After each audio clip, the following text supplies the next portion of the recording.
Da sam mislio da ćemo razgovarati o vašim političkim programima, da ćemo razgovarati o tome kako ne može stopa PDV-a promenjena u 2013. godine da utiče na suficit 2015. od kada smo mi počeli da sprovodimo program, molim da napravimo akademsku debatu pa ću da pokažem koliko je apsurdno to što vi tvrdite. Apsurdno. Ne postoje poreski instrumenti sa latentnim dejstvom. Razumete? Napišite, dobijete Nobelovu nagradu, napišite to je kao seme da stavite u kanalizaciju pa posle 3 godine proklija. Kad ste podigli PDV, porastao je deficit, a nije se smanjio.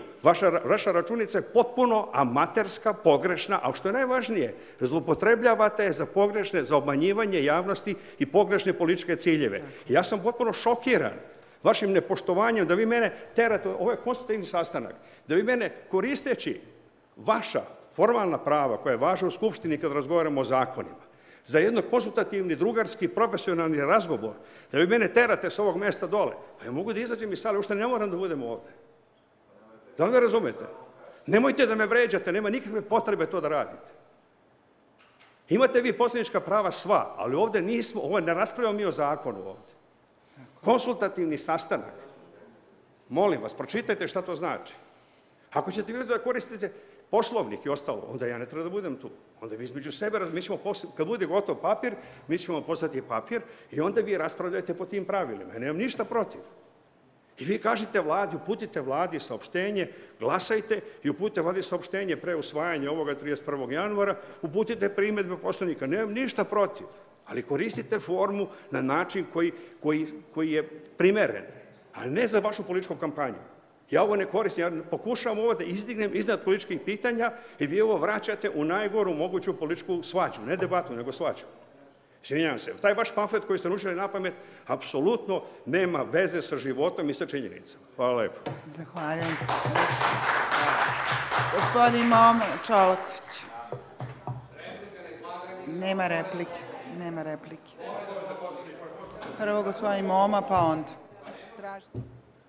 Hvala. Pa prvo ste povredili Poslovnik tako što niste mi dozvolili repliku po članu 104. Zatim po članu 107 ministar se uvredljivo izjašnjavao o meni. Znači, ja sam ovde govorio o njegovoj politici, o ovome što je predstavio građanima, članovima odbora i građanima Srbije.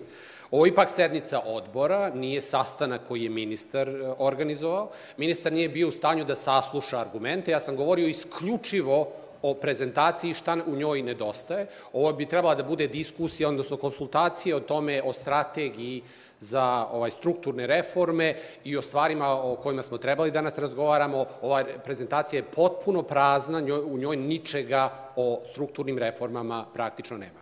Znači, umesto toga dozvolili ste ministru da govori o meni.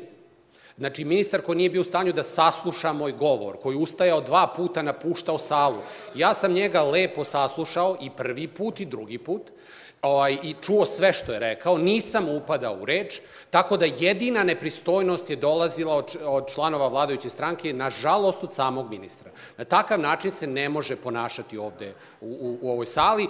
Prekršili ste i član 27, znači treba da vodite računa o tome da ova sednica protekne zakonito, da se poštuje Poslovnik, da nema vređanja i uvreda, da govorimo o tački dnevnog reda. Nisam ja tema. Ako želite da ja budem tema, pa stavite mene kao temu dnevnog reda. Ni jednu jedinu uvredljivu reč nisam izgovorio. Govorio sam samo o prezentaciji šta joj nedostaje i govorio o tome šta u njoj treba da bude. Znači, ova cela rasprava je jedna velika farsa, jedna prezentacija u kojoj ničega praktično nema, prezentacija koju nismo ni dobili za ovu sednicu, nego nam je ovako prošlo preko ovog ekrana, znači nikakve materijale nismo dobili, znači ovo su sve povrede Poslovnika i pustili ste ministra 10 minuta duže da govori nego što ima pravo i niko se oko toga nije bunio, ali ovde uskačate, ne bili prekinuli raspravu na svakom mogućem koraku. Očigledno vas je strah argumenta. Hvala. Zahvaljujem se.